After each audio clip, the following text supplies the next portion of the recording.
Dan kita akan mulai merancang pembelajaran, pelaksanaan pembelajaran berdiferensiasi Bapak Ibu. Semoga setelah Bapak Ibu memahami di mana ya posisi saya ketika saya sebagai guru ingin merancang pembelajaran berdiferensiasi. Lalu sekarang kita mau eksekusi nih Bapak Ibu.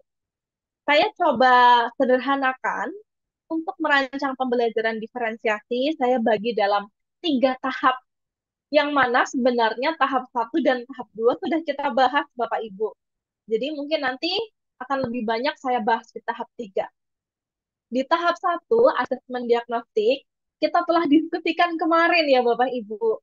Dan dilanjut dengan pemetaan siswa.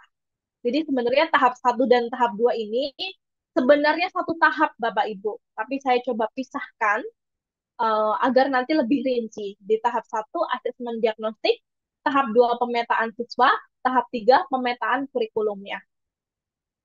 Kita mulai dulu Bapak Ibu dari tahap 1 ya, yaitu asesmen diagnostik. Asesmen diagnostik ini Bapak Ibu, saya di sini langsung berikan contoh beberapa. Jika mengenai pembahasan apa itu asesmen diagnostik, Bapak Ibu bisa kembali lihat video pelatihan kita ya Bapak Ibu, karena tentunya video pelatihan kita tersimpan di YouTube Belajar Era Digital. Klik yang tab live Bapak Ibu. Nanti di situ ada cover fotonya, biasanya ada foto saya dengan judul materi hari kedua. Bisa Bapak Ibu tonton lagi mengenai asesmen diagnostik. Kali ini saya coba langsung berikan contoh penerapannya Bapak Ibu. Sebagai contoh, Bapak Ibu, untuk asesmen diagnostik, Bapak Ibu bisa pilih dari 2 kategori ini. Yang pertama, ada yang disebut asesmen diagnostik kognitif, ada yang disebut asesmen diagnostik non-kognitif. Asesmen diagnostik kognitif itu contohnya apa? Tes penempatan, psikotes, atau pertanyaan pemantik. Itu contoh yang kognitif, karena untuk menggali pengetahuan awal mereka. Sedangkan yang non-kognitif bisa dengan wawancara, diskusi minat dan kebutuhan, kemudian dengan grafik visual seperti KWL atau juga topi berpikir. Yang dimaksud KWL itu apa Bapak Ibu? Ini saya contohkan apa yang dimaksud KWL. Ini contoh asesmen diagnostik yang non-kognitif. KWL, singkatan dari know, want to know, and learn. Jadi KWL, know, want to know, learn. KWL. KWL sebenarnya Bapak Ibu. Di sini artinya apa? Kita menampung apa sih yang sudah peserta didik kita ketahui, apa sih yang peserta didik kita ingin ketahui, dan apa sih yang peserta didik kita sudah pelajari. Nah, di sini know, want to know, dan learn. Nah, di sini bisa juga disederhanakan lagi menjadi 2. Nah, di sini saya mencontohkan 2 Bapak Ibu. What I know, what I want to know. Apa yang uh, saya sudah tahu dan apa yang saya ingin tahu. Nah, di sini ini tulisan siswa-siswi Bapak Ibu.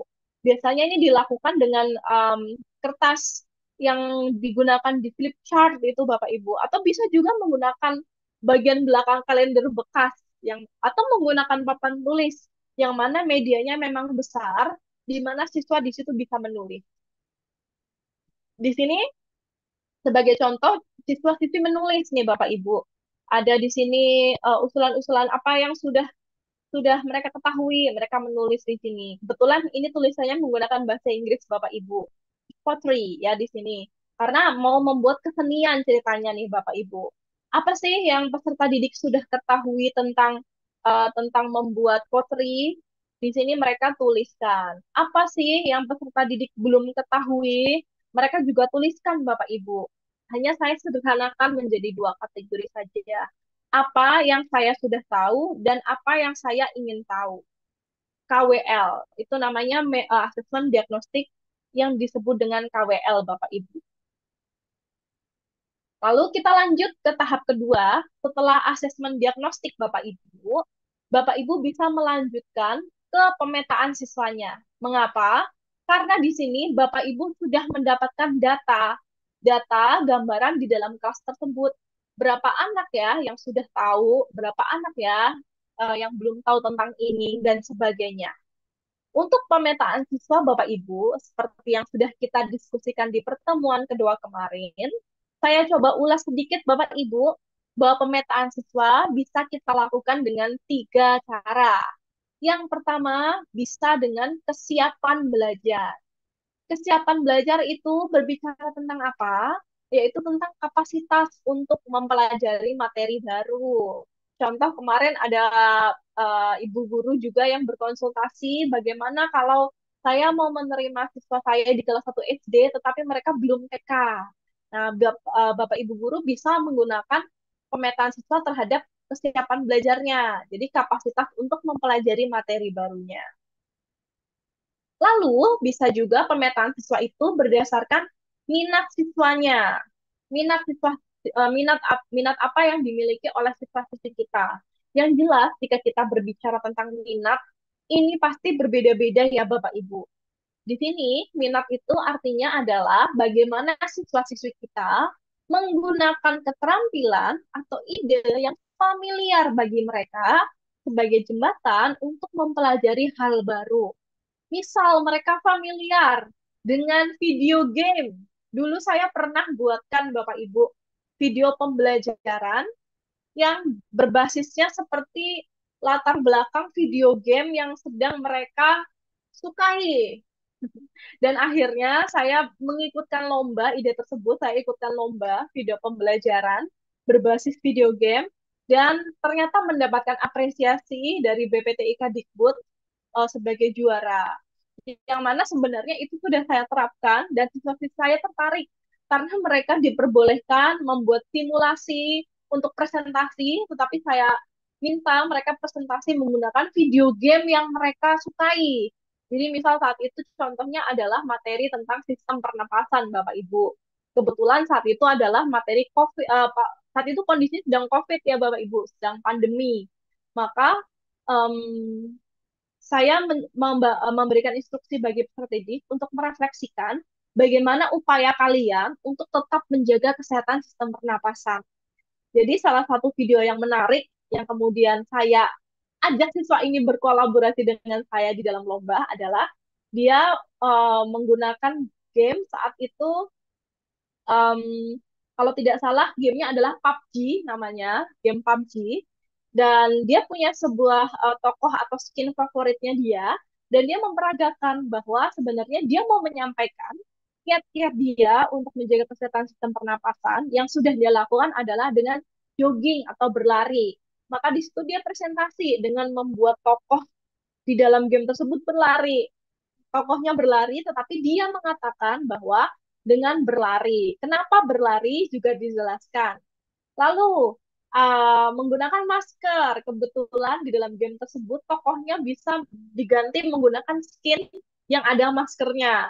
Dan dipresentasikan bahwa menggunakan masker. Jadi artinya di situ saya coba bebaskan cara mereka presentasi. Yang saya nilai adalah poin yang mereka sampaikan dan alasannya kenapa mereka melakukan hal tersebut. Sehingga menjadi bahan refleksi apa yang telah mereka lakukan hanya media presentasinya yaitu sesuai minat mereka, yaitu game. Ada juga yang menggunakan game Roblox dan sebagainya, Bapak Ibu. Jadi saya coba buka kesempatan seluas-luasnya untuk mereka bisa belajar, tetapi difasilitasi dengan minat belajar mereka. Salah satunya terutama tantangannya adalah ketika belajar di era COVID atau era pandemi, mereka lebih sering nge-game Bapak Ibu daripada ikut pembelajaran. Itulah kenapa game ini justru saya angkat menjadi poin utama dalam pembelajaran IPA.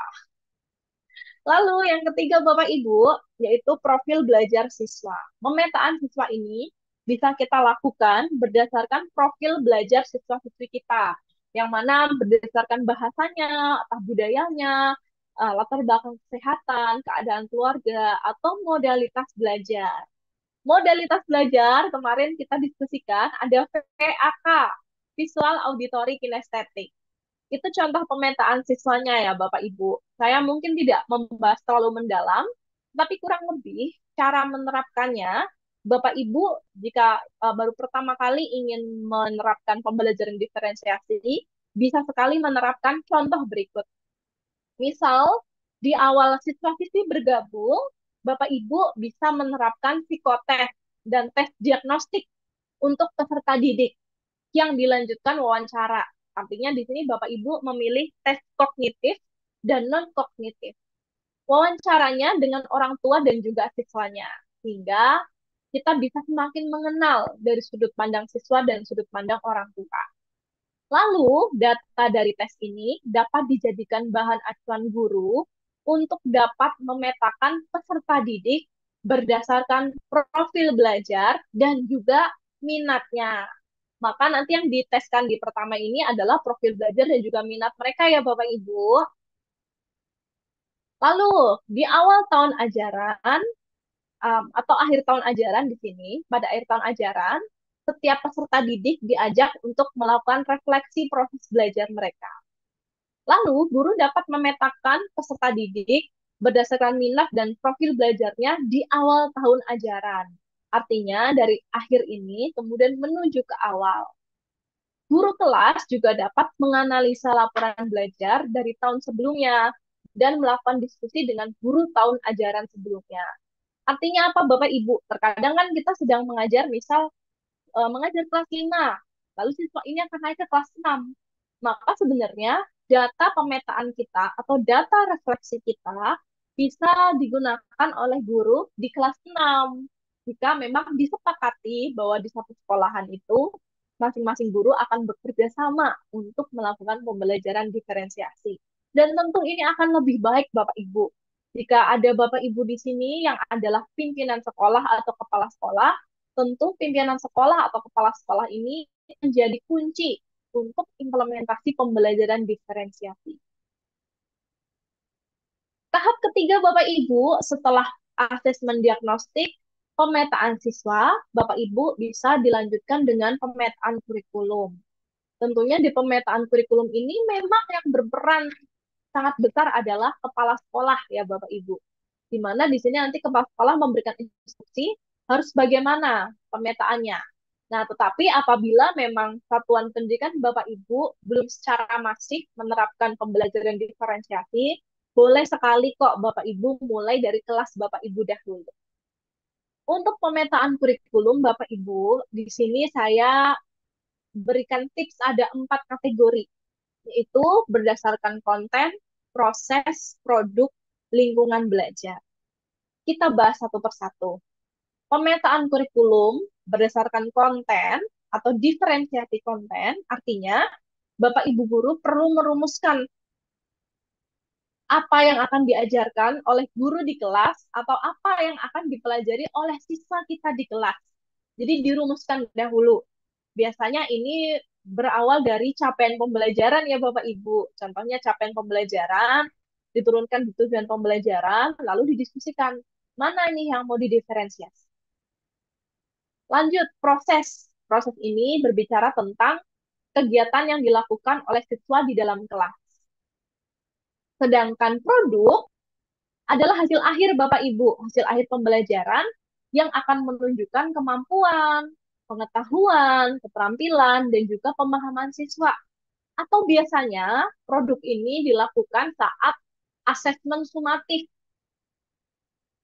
Dan yang keempat adalah lingkungan belajar, yaitu lingkungan belajar berbicara tentang susunan kelas secara personal, sosial, fisik.